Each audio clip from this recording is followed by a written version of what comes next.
Em nosso Coopere On de hoje, nós vamos conectar as histórias encantadoras do folclore brasileiro com a preservação da natureza. Sim, nós descobriremos como nossa cultura pode ser uma aliada na construção de um futuro mais sustentável. Juntos, vamos desvendar a magia que une esses dois universos, folclore e meio ambiente. Eu sou Felipe Valentim. Eu sou Yasmin Cavalcante E este é o Coopere On.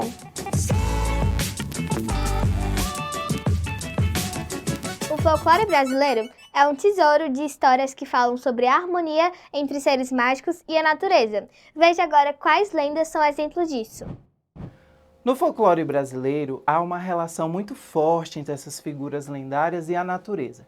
Então nós temos aí desde a Iara, que é a mãe das águas, senhora das águas, ao Saci Pererê, que é mais conhecido por suas travessuras.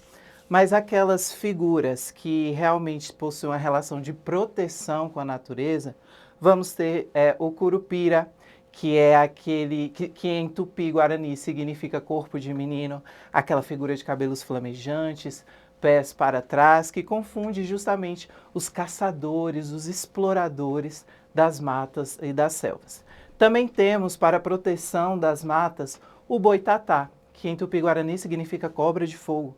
Nós temos o Boitatá registrado lá do século XVI com o padre José de Anchieta. Ele também é responsável por fazer a proteção daquela área e ele vai realmente em cima, exterminando todos os exploradores da natureza. Outro dado curioso é o Caboclo d'Água, que fica ali na região do Rio São Francisco. Ele, na verdade, ele protege aquelas águas, ele consegue afundar embarcações inteiras, espantar cardumes para que os pescadores não consigam peixes, para proteger aquelas águas. E como defesa, as pessoas das localidades colocam aquelas carrancas, com aquelas caretas para assustar esse dito monstro, que é todo robusto, pele de cobre e dentes extremamente afiados. Na cidade de Mariana, em Minas Gerais, até fizeram uma jaula para capturar o caboclo d'água. Também temos outros exemplos de figuras do folclore com a natureza, que é o boto cor-de-rosa na região do Amazonas. As raízes do folclore correm profundamente na história de nossas culturas, entrelaçando-se com as vidas de gerações passadas e presenteando-nos com histórias ricas em sabedoria ancestral. Por trás dessas histórias aparentemente encantadas, encontramos grande conhecimento e lições que podem iluminar nosso caminho para um futuro mais sustentável. Como as histórias do folclore podem sensibilizar as pessoas para a importância de proteger o meio ambiente e seus recursos naturais? Veja. Sabemos que o folclore, é muito importante, principalmente quando a gente fala em meio ambiente, O folclore brasileiro, ele é muito rico, lendas, personagens, e todos eles a gente pode atrelar a temática, relacionada ao meio ambiente. Por exemplo, a gente tem a Iara, a gente tem o Saci Pererê, a gente tem a mula sem cabeça, o Boitatá, o boto rosa, o Curupira, e todos eles são defensores do meio ambiente. Então, quando a gente trabalha essa temática dos personagens, das lendas, do folclore brasileiro, a gente pode estar puxando também para a defesa, para a preservação do meio ambiente. Por exemplo, a Iara. A Iara é a defensora das águas, Ela representa as águas.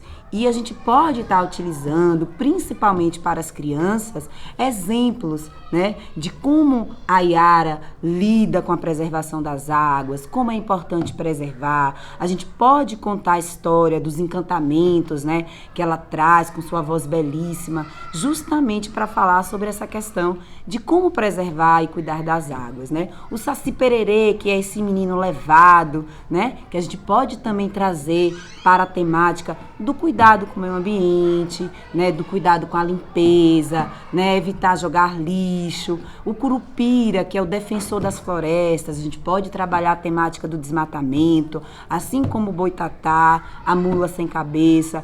Então a gente pode estar trazendo essa riqueza para ajudar na preservação do meio ambiente, principalmente criança, que criança gosta muito, né, de histórias, de contos. Então isso facilita justamente essa questão. Trazer, por exemplo, para a sala de aula, quando a gente fala sobre as questões ambientais, né, como é que a gente pode preservar? E começar a contar, né, contar várias histórias, lendas. Então, o folclore hoje, ele ajuda bastante, né, a solucionar e ajudar mesmo nessas questões ambientais, porque a gente pode trazer essa riqueza da cultura popular, da lenda, utilizar a imaginação e fazer com que a gente crie uma consciência, né, através desses personagens, através dessas histórias, desses contos, né, chamar a atenção para a preservação do meio ambiente. Percebemos que as lendas do folclore nos ensinam sobre a responsabilidade de cuidar da fauna e da flora. Como podemos inspirar as próximas gerações a se tornarem guardiões da natureza? A primeira dica que eu sugiro, né, é voltar a estabelecer o elo, né, da criança com a natureza. A gente precisa fazer com que as gerações futuras, elas entendam que elas fazem parte da natureza e elas precisam conhecer, entender, né, ver como é que funciona. Então é muito importante a gente estabelecer novamente essa conexão, né, da criança com a natureza. Depois, sensibilizar elas para o cuidado que devemos ter. Evitar o desperdício, evitar jogar lixo nas ruas, economizar água, né? A criança, né, ela vai muito por essa questão das atitudes, do que o adulto faz e elas vão reproduzir. Então, se a gente começa em casa falando sobre a importância de preservar o meio ambiente, de cuidar da natureza, né, de separar o lixo adequadamente, economizar água, então isso é bastante importante. Outra coisa que também é importante hoje em dia, por exemplo, é você pegar seu filho, né, as crianças na escola, por exemplo, levar numa aula de campo, levar para fazer uma trilha, fazer um passeio ao ar livre, porque isso vai fazendo com que ela tome gosto por aquilo ali, né? Você vê os pássaros, vê as cores que a natureza tem, né? Observar as plantas, mexer com os animais. Então, hoje isso é muito importante, porque as crianças hoje, elas estão muito ligadas a esse mundo moderno. Então, é celular, é tablet, né? É jogos eletrônicos. Então, a gente precisa tirar um pouco essa criança desse meio e inserir ela na natureza, para que ela se sinta parte da natureza,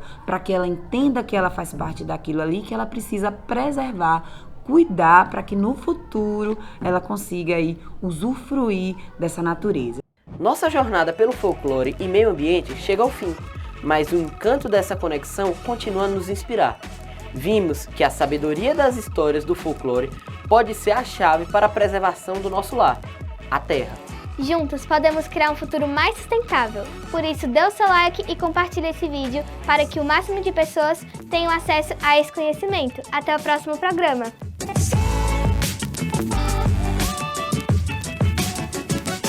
Por trás desse...